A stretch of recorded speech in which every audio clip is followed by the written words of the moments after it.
bilang karangalan sa nalalapit na ikalawang anibersaryo ng FPJ Batang Quiapo.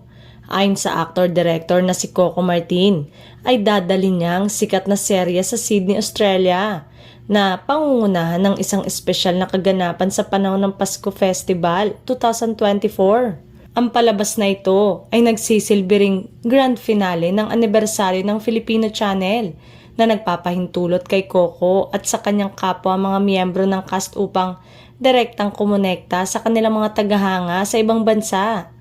Ito ang pagkakataon na makapagpasalamat personally sa kanila para sa pagmamahal at pagtatangkilik sa ginagawa nila sa lahat ng shows ng ABS-CBN.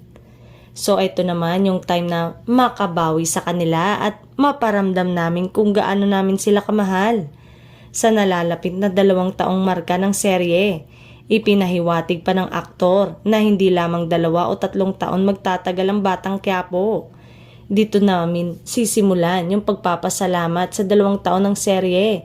Biro pa ng aktor, 5 years na lang, probinsyano na.